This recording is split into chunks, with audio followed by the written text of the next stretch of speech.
What is up, my friends? Welcome to another video. In this video, we are going to talk about gold again. Literally, some amazing news dropped right after I uploaded the November gold update video. What's going on with some admitting of spoofing, the Bank of England refusing to give back Venezuela's gold due to recent sanctions by the US. We're going to talk about possibility of a gold standard, and we're going to end with investors suing 16 banks over manipulation. So here's the main point, and what we're really starting to see is if you still thought that the free market was a free market and that everyone was playing fair in the stock market, in commodities markets, you're wrong. It's not fair. It's just perceived to be fair. And I know that sucks to hear, and a lot of people don't like to hear that, but now we're actually starting to get some proof. It is a shame that this article you're seeing right now has only gotten 348 shares. Like, how? How does this not have 10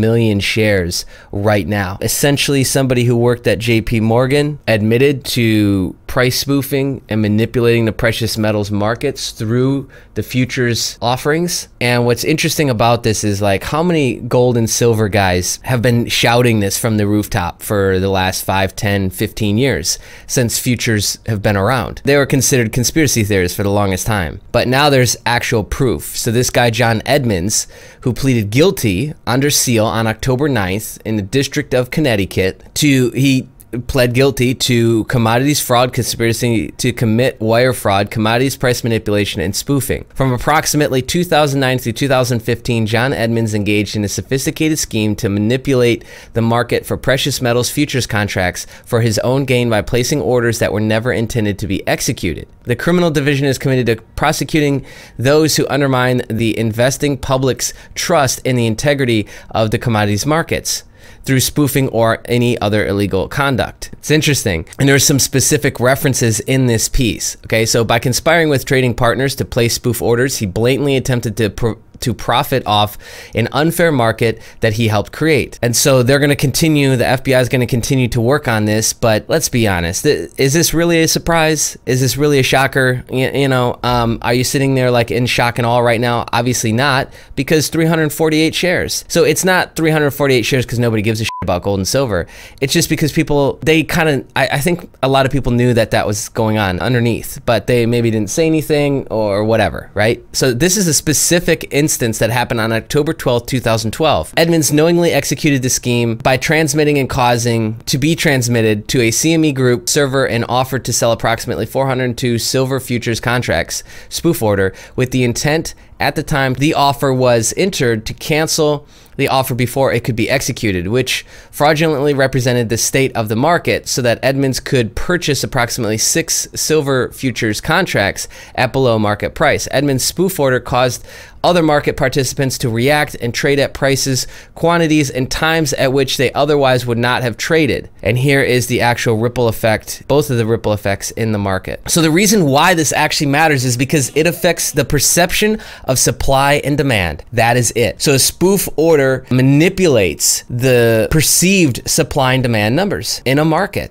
And this happens in cryptocurrency all the time. And that's why things like future contracts, ETFs, fractional reserve cryptocurrency, it's not going to work. It's the same problem being duplicated on something that was essentially supposed to be decentralized. It's great that this is coming out, but for me, this is not a surprise. And I knew that this was going on. And I've been actively talking about this on the YouTube channel since maybe October, September of last year. You can go back and check out all the other videos. Speaking of decentralization and gold supposedly being the standard of I own the gold, it's my gold. Think otherwise, okay? Because what just happened is with the recent sanctions that the Trump administration has put on Venezuela, which they're doing this because they feel that Venezuela is trying to rob and pillage the commodities, the gold out of the country. So they've recently placed sanctions, and that has negatively affected Venezuela's ability to go and actually get it. So the Bank of England has refused to release the gold bars, which is what, 14 tons? Yeah, 14 tons, that's about $550 million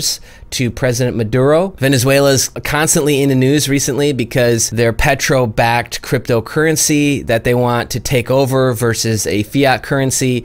And this goes against the establishment. I don't see how they would get any support from other central banks around the world. But it's interesting to hear that in the same way that you could get rejected to go and make a withdrawal at your bank for your bank account if it's too much money, or if the bank runs out of money, it's interesting to see that also a custodian of your gold could pull the same thing. And because there's some sort of maybe other country sanction put on you, your country, your business, your establishment, then that can affect your ability to go and get your gold that's being held for you. It's very interesting to me. Venezuela actually used to have quite a bit. They used to have 360 tons in 2014, but because they were doing what's called swaps, or putting up their gold as collateral for money with central banks throughout the world, United States, Europe, etc. They're now down to 150, 160 tons. Because of that, they feel like the president is looting Venezuela's stocks of precious metals. Kind of hard to buy that when in the same breath, so that's the National Security Advisor, John Bolton, who's been on the ground and the one researching this. But it's kind of hard to believe that that's the case when in the same breath, Venezuela is making a concentrated effort to become a major gold exporter. The president, Maduro, has even been quoted as saying they want to be the second largest gold reserve on earth. Are they really,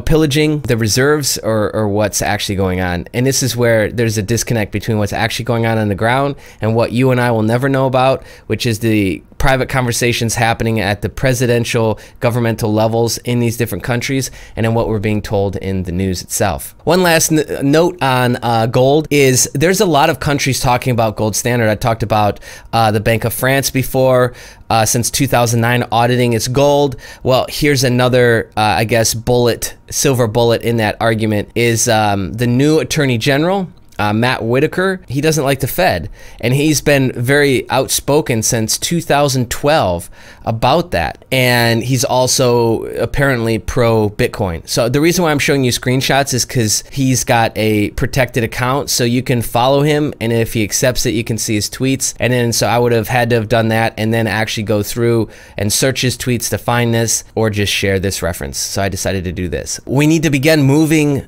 to gold commodity standard. The Federal Reserve's explicit goal, devalue the dollar 33%, February 7th, 2012. Ben Bernanke's shocking gold standard ignorance. Also, May 2012. The dollar is fiat currency. There is no inherent limit to how far the price of gold in dollars can rise. February 2012. I may be turning into a gold bug soon. South Carolina, the presidential nomination and gold. January 2012. In 2012 through 13, he's also been talking about Bitcoin. So he's known about Bitcoin since at least 2012, but I love that this is somebody who's actually in a position of power now, because there needs to be something done with the quantitative easing measures, with the just mindlessly printing of money and trying to swap and spread out this debt issue that the United States has, because it's mounting quickly. So this is good news. Where we're going to end it, big group of investors have gotten together to sue 16 banks in the US over currency market manipulation, rigging, less than ideal behavior.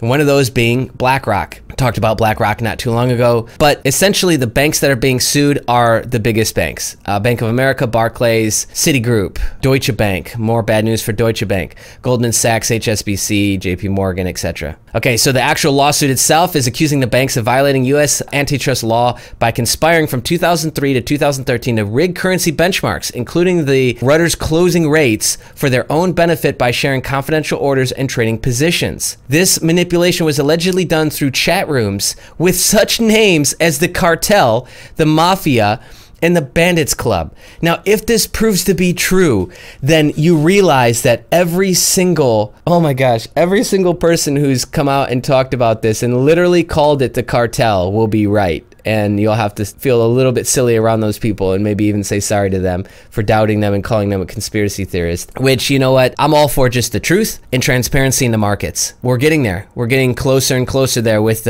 now we've got this big documented case from a JP Morgan futures contract worker, guy trader, whatever, floor trader, whatever you want to call him, that was involved in this. Now we have a bunch of big investors coming together to sue about this cartel that was manipulated manipulating and colluding on the FX, on the Forex stock markets. This is very interesting. By colluding to manipulate FX prices, benchmarks, and bid-ask price spreads, defendants restrain trade, decrease competition, and artificially increase prices, thereby injuring plaintiffs. 221-page complaint. Norway Central Bank. Many of the plaintiffs plan to pursue similar litigation in London against many of the bank defendants with respect to trades in Europe. Okay, so there's a previous litigation where Citigroup settled for $402 million, but it's still not settled. Interesting. So the law firm behind it is Quinn Emanuel, whatever that is.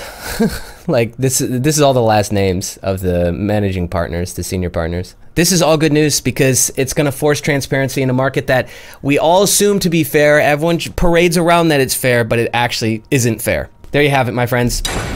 If this is the first time to the channel, go ahead and click the subscribe button. Hit the bell notification so you don't miss out on any future videos. Place a like, helps us get up in the algorithms in the YouTube search and related search and all that, and helps these videos get discovered, which I think is a good thing. If you agree, click the like button, and I'd love to hear your thoughts on this. Comment below with what you're thinking, feeling on this video, and let's continue the conversation there, my friends. Okay, see ya.